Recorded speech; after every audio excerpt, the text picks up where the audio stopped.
Nifty action को बढ़ाते हैं आगे एक्सपर्ट्स के दमदार पिक्स के साथ। वक्त है पिक ऑफ द डे का, फ्राइडे की सुबह।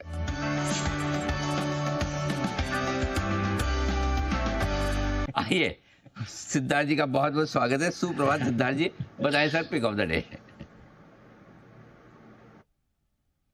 Good morning Anil ji, good morning Deepanshu, good morning सारे पैनलिस्ट और दर्शकों को।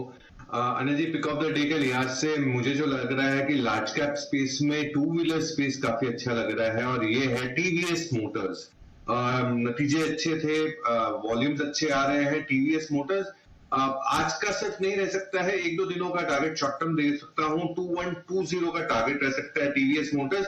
पोजिशनली तो 2350 भी जाने की उम्मीद है 3 से 6 महीने में। फरवरी 2022 से हम रेकमेंड कर रहे हैं with disclaimer to our clients. Q4 के रेवेन्यूज भी स्ट्रॉन्ग रहे, अबिटा कामकाजी मुनाफा भी 36% से बढ़ते हुए दिखा और हेल्दी ग्रोथ दिख रहा है रूरल इंडिया से, क्योंकि मॉनसून नॉर्मल रहने की उम्मीद है। 1000 करोड़ का केपेक्स भी है इस साल में और नए ब्रांड लॉन्चेस भी है FY25 में। तो TVS Motors 2120 followed by positionally 2350। Okay, ये है आपके लिए राय टीवीएस मोटर्स पर आती हुई सैदानी साहब की तरफ से, जिन्हें मिला है ब्रॉन्ज मेडल। SBI, सिद्धार्थ जी आपसे एक बार इस पर राय लेनी है। कल नंबर्स आए थे, हर पैमाने पर नंबर्स बढ़िया थे, बट आज ब्रोकरेज रिपोर्ट्स थोड़ी मिक्स्ड इस पर आती हुई दिखी है। हालांकि मैनेजमेंट में जो कमेंट्री दी है कॉन कॉल में वो अच्छी आई है। SBI पर आप क्या राय रखते हैं सर? देखिए दीपांशु, हम एसबीआई पे काफी पॉजिटिव है और कई बार मैंने रेकमेंड भी किया है एसबीआई को, और हम मानते हैं कि ये स्टॉक काफी बेहतरीन, नतीजे तो बहुत ही अच्छे हैं।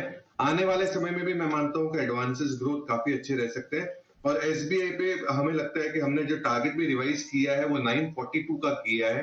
तो एसबीआई डेफिनेटली अगर आपने ले रखा है तो आप होल्ड करें, और कहीं पे भी मार्केट के प्रेशर में या गिरावट में एसबीआई कहीं नीचे थोड़ा बहुत मिलता है तो आपको बाई भी कर सकते हैं। 942 का टारगेट है। 942 का टारगेट रहेगा सिद्धार्थ जी की तरफ से, तो एसबीआई इस पर रखनी है हमें नजर। इंटेलेक्ट डिजाइन, सिद्धार्थ जी इस काउंटर पर कोई राय? नंबर्स स्टेबल आए हैं इनके, कुछ ज्यादा खास नहीं है। रेवेन्यू फ्लैट है, एबिट फ्लैट है, मार्जिन भी फ्लैट है, मुनाफा जरूर 20% गिर कर आया है।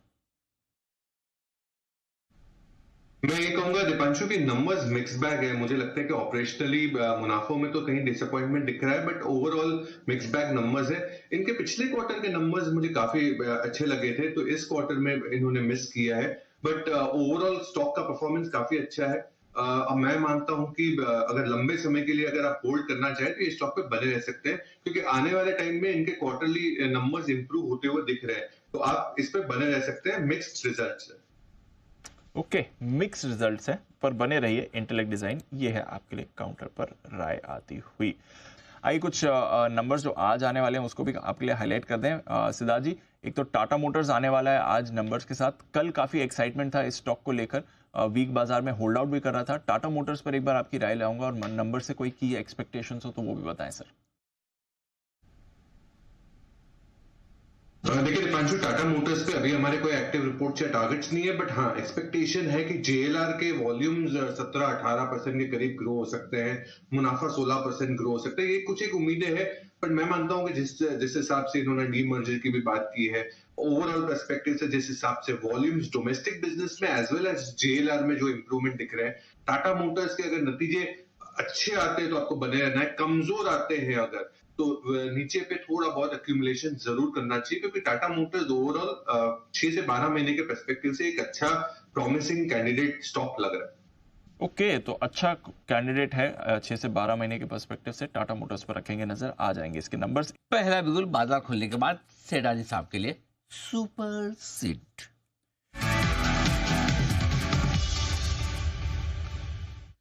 सिद्धार्थ जी बताएं सर। अनिल जी, ये वही स्टॉक है जिसके ऊपर आपके भी आज बहुत स्ट्रॉन्ग कमेंट्री है। नतीजे स्ट्रॉन्ग आए हैं, सुपर स्ट्रॉन्ग आए हैं, और वो है एसबीआई। बिल्कुल सही अनिल जी, एसबीआई पे खरीदारी की राय है। हमने टारगेट प्राइस लंबे समय का तो रिवाइज किया है, 942 पे ले गए हैं। शॉर्ट टर्म टारगेट हो सकता है 835 विद डिस्क्लेमर। अक्टूबर 2023 से हम रेकमेंड बार बार कर रहे हैं निचले लेवल से एसबीआई को, हमारे क्लाइंट्स को। एसबीआई बहुत अच्छे दमदार नतीजे, 37 लाख करोड़ की लोन बुक है। चौथे तिमाही में जीएनपी है जो गिरते हुए दिखे है 2.24%, ये काफी स्ट्रॉन्ग दिखा है। प्रोविजनिंग डाउन हुआ है 1757 crore versus 3294 crore. Loan growth healthy है, जो एक प्राइवेट बैंक जैसा है। 16% YOY ग्रोथ देखा गया है। बैंक उम्मीद कर रही है 13 से 15% का credit growth with focus on maintaining asset quality. ये बहुत इंपॉर्टेंट स्टेटमेंट है और एम है कि निम्स 3.4%, 3.43% के करीब ला सकते हैं। SBI पे खरीदारी की राय है। 835 का शॉर्ट टर्म टारगेट और लॉन्ग टर्म जो रिवाइज टारगेट हम लेके आए हैं वो है 942 का। बढ़िया टारगेट्स आ रहे हैं। एसबीआई 835, 942 के यहाँ पर करनी है खरीदारी। अभी एलजीबी इसके बारे में बात कर रहे थे, नंबर्स भी अच्छे हैं। देखते हैं यहाँ से कैसा मोमेंटम एसबीआई पकड़ेगा। सुपर सीट का बिगुल सिद्धार्थ जी के लिए।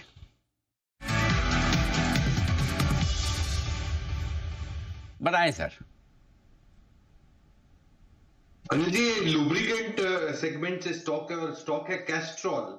कैस्ट्रॉल के नतीजे कल आए, इनलाइन नतीजे थे। कैस्ट्रॉल पे खरीदारी की राय है।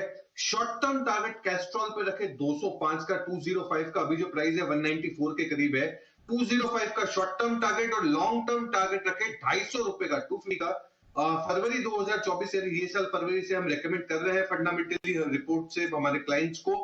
बेटा डिस्क्लेमर, ऑयल लुब्रिकेंट्स में है ऑफ कोर्स क्लाइंटाइल्स मार्की है, Maruti, Tata Motors, Renault, Bosch, MG, तो ये सारे ही है। इनके जो लुब्रिकेंट्स है इसके मार्केट शेयर बहुत दमदार है। 38% का मार्केट शेयर है पैसेंजर व्हीकल में, 28% का बाइक्स पे और 20% मार्केट शेयर है कमर्शियल व्हीकल में। एक्सपेंशन का प्लान है रूरल इंडिया में काफी अच्छा, 32,000 करोड़, 32,000 आउटलेट्स है और टोटल, जहां पे ऑटो केयर सेगमेंट में इन्होंने बहुत सारे डिफरेंट प्रोडक्ट्स लॉन्च किए हैं। वो भी आउटलेट्स में 21,000 आउटलेट्स में पहुंच गए हैं, जो इनके सब्सिडरी दूसरी सब प्रोडक्ट्स है। 150 करोड़ का केपेक्स है। साथ ही साथ नए प्रोडक्ट्स भी जो लॉन्च होने वाले हैं FY25 में कुछ हुए हैं, उसका भी एक अच्छा खासा वॉल्यूम आ सकता है। तो मुझे लगता है कैस्ट्रॉल लुब्रिकेंट बिजनेस में काफी अच्छा परफॉर्म कर सकता है। शॉर्ट टर्म टारगेट आप रख सकते हैं 205 रुपए का और लॉन्ग टर्म टारगेट 250, 250 रुपए का। 250 रुपए के लॉन्ग टर्म टारगेट के लिए करें खरीदारी आप कैस्ट्रॉल में। आइए एक बार सिद्धार्थ जी से भी राय लेते हैं। सिद्धार्थ जी, एबीबी पर कोई राय है, स्पेस पर कोई राय? कल हमने देखा था एलएनटी नतीजों के बाद काफी कमजोर था, हालांकि नंबर्स और जो आगे का पाते वो तो ठीक ही आया था। एबीबी से भी कोई अगर एक्सपेक्टेशंस हो तो बताएं सर। बिल्कुल, नतीजे काफी अच्छे उम्मीद है और कैपिटल रूट स्पेस में सारे ही स्टॉक्स में मैं मानता हूं बहुत अच्छा ट्रैक्शन है in terms of order book. हमारा जो टारगेट है वो तो सरपास हो चुका है, क्योंकि हमारा 6400 का टारगेट था जो काफी हद तक सरपास हो चुका है। तो फ्रेश टारगेट्स डेफिनेटली नतीजों के बाद लेके आ सकते हैं, पॉसिबिलिटी है। बट कैपिटल गुड स्पेस में एबीबी पोर्टफोलियो स्टॉक है बने रहे। सिमेंस, जिसके ऊपर मेरी जर्मनी की इतनी चर्चाएं चलती है, क्योंकि सिमेंस इतने बार से लगातार बार बार रेकमेंड करते आ रहे हैं, तो सिमेंस, एबीबी, क्यूमेंस, ये पूरा ही स्पेस बजिंग रहेगा। एक्सपेंसिव है वैल्यूएशन के नतीजे से, बहुत एक्सपेंसिव है, बट ग्रोथ दमदार है, तो आपको बने रहना चाहिए। जब बार बार आपको इसके जर्मनी के नाम पे लोग ट्रोल करते हैं तो आपकी फीलिंग क्या होती है? फीलिंग तो अनिल जी, जो फीलिंग आपकी है वही मेरी है कि हम जरूर जाएंगे जर्मनी किसी दिन। नहीं, मेरी फीलिंग ऐसी बिल्कुल भी नहीं है। मैं बागले साहब की तरह 200-300 साल नहीं चलूंगा। मैं तो निपट जाऊंगा उससे बहुत पहले। तो इसलिए मेरी फीलिंग नहीं है, आपकी बताओ। नहीं अनिल जी, बिल्कुल जर्मनी जरूर जाएंगे और जब निफ्टी 1 लाख पहुंच जाएगा हम भी जर्मनी जरूर पहुंच जाएंगे। और सिद्धार्थ जी की तो पकड़ है इस स्पेस में। सिद्धार्थ जी, एक बार आरती इंडस्ट्रीज पर अपनी राय दें सर। रिलेटिवली बाकी केमिकल कंपनीज के मुकाबले थोड़े बेहतर नंबर्स आ सकते हैं इसके? जी बिल्कुल दीपांशु, क्योंकि बेंजीन बेस्ड केमिकल है और बेंजीन बेस्ड केमिकल में ये सबसे बड़ी कंपनी है पूरे समूह में। तो one of the biggest speciality chemical की कंपनी में पूरे समूह में दिखेगी तो वो आरती इंडस्ट्रीज है। और मैनेजमेंट काफी ऑप्टिमिस्टिक है कि ग्रोथ रिकवरी एग्रो और फार्मा सेक्टर से आ सकती है, जिसका एक पॉजिटिविटी जरूर आई में दिख सकता है आपको। और मैनेजमेंट कामकाजी मुनाफा का गाइडेंस भी थोड़ा सा इंप्रूव करते हुए दिख रहा है। केपेक्स है 2.5 से 3 हजार करोड़ का, जो FY25 का मेंटेन कर रही है मैनेजमेंट। तो ये केपेक्स देखते हुए मुझे लगता है कि अच्छी ग्रोथ उम्मीद हो सकती है। हालांकि हमारा अभी टारगेट बहुत करीब है, 700 रुपए का टारगेट है, बट आरती इंडस्ट्रीज अगर ले रखा है तो आप बने रहिए, होल्ड रखें, कोई दिक्कत वाली बात नहीं है। ओके, तो ये है आपके लिए आरती इंडस्ट्रीज। बने रहिए, होल्ड करिए, कोई दिक्कत वाली बात नहीं है। केमिकल स्टॉक्स में आप फोकस बनाकर चल सकते हैं। थोड़े ढीले रहने का डर है एसबीआई के नतीजों का। एक बार जरा सॉरी बैंक ऑफ बड़ौदा, माफ कीजिएगा, एसबीआई चल रहा है दिमाग में, dealer bank of Baroda, SBI के तो आ चुके हैं और मजबूत भी आए। सिद्धार्थ जी से राय ली जाए जरा एक बार। सिद्धार्थ जी, बैंक ऑफ बड़ौदा क्या कहेंगे आप? जी बिल्कुल जी, नंबर्स तो थोड़े कमजोर एक्सपेक्टेड है, बट पब्लिक सेक्टर बैंक में सेकंड लेवल पे जो एसबीआई के बाद बैंक आती है वो बैंक ऑफ बड़ौदा ही है। हो सकता है इस क्वार्टर के नतीजे थोड़े डिले आए, बट आने वाले टाइम में परफॉर्मेंस अच्छा आ सकता है। तो मैं मानता हूँ पीएसयू बैंकिंग स्पेस में SBI, bank of Baroda, Canara bank, ये क्रम रहता है। तो ओवरऑल अगर आपने ले रखा है तो पैनिक ना करें, डेफिनेटली बहुत अच्छी बैंक है, तो इसमें आप पैनिक में सेल ना कर दे तो बने रह सकते हैं। बट हाँ, टॉप रेटेड अगर पीएसयू कोई हो तो अनिल जी आपकी राय के साथ मैं एकदम सेकंड करता हूँ, एसबीआई एसबीआई एसबीआई। अरे सेकंड सर, आप फर्स्ट करो, कोई दिक्कत नहीं है एकदम। सिद्धार्थ जी फर्स्ट। सिद्धार्थ जी फर्स्ट। हाँ बिल्कुल फर्स्ट है। हमारी तीसरी चौथी पांचवें नंबर पर आई एसबीआई की, और क्योंकि चौथी पांचवी पे क्यों बोला मैंने? क्यों? तीन उन्होंने बोल दिया ना। हाँ, एसबीआई फर्स्ट तीन नंबर तो सिद्धार्थ जी का ही है, चौथी हमारा पांचवी नंबर है। 4 से ही शुरू होता है। आइए 10 की कमाई लेते हैं सिद्धार्थ जी से उनका स्टॉक। सिद्धार्थ जी बताएं सर। देखिए दीपांशु, आज अक्षय तृतीया है और अनिल जी भी कह रहे थे कि सोने जैसा कोई शेयर लेके आओ। हालांकि जब बंसल जी रेकमेंड कर रहे थे गोल्ड को, तो सोने जैसा शेयर ही है ये दीपांशु, और ये है सोना बीएलडब्ल्यू। कई बार रेकमेंड कर चुका हूं पहले, सोना बीएलडब्ल्यू निवेश के रूप में, विद अ डिस्क्लेमर कि जून 2022 से हम लगातार बार बार हमारे क्लाइंट्स को रेकमेंड कर रहे हैं। लंबे समय का निवेश का जो आपको टारगेट रखना है इस पे, वो है 770 का, 770 का। अब कंपनी ऑटोमोबाइल कंपोनेंट्स में है, असेंबलीज, गियर्स, कन्वेंशनल और माइक्रो हाइब्रिड मोटर्स में है। ये प्रॉक्सी प्ले है ग्लोबल ईवी स्पेस का, इलेक्ट्रिक व्हीकल का, और 25% आई ईवी से आती है, जो 45% बनने की योजना है in terms of contribution of revenue. चौथे तिमाही के नतीजे भी अच्छे दिखे। 22,600 करोड़ का जो टोटल ऑर्डर बुक है, जिसमें से 5,200 करोड़ पिछले साल ही खाली आए हैं इनको ऑर्डर बुक के लिहाज से। ये फास्टर ग्रोथ दिख रहा है मार्केट शेयर गेन में। ईवी जिस हिसाब से ग्रो हो रही है, ईवी का कंट्रीब्यूशन इनका ग्रो होगा, और मैनेजमेंट उम्मीद कर रही है कि सेल्स में 25 से 30% के ग्रोथ आ सकते हैं आने वाले साल में।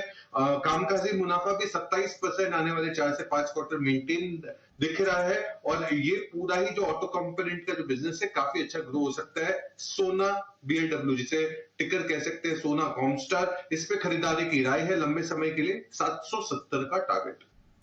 770 के टारगेट के लिए सोना बीएलडब्ल्यू में करें खरीदारी, ये राय आपके लिए आती हुई। आइए, तो ये है अब तक का एक्शन पूरा का पूरा।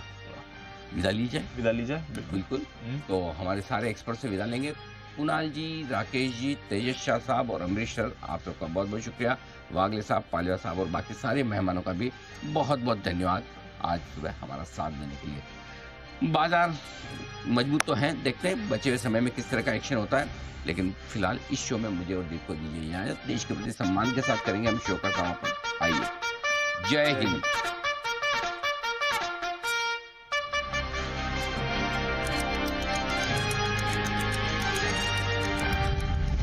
This data is from our research report coverage. Investment in securities market are subject to market risks. Read all the related documents carefully before investing.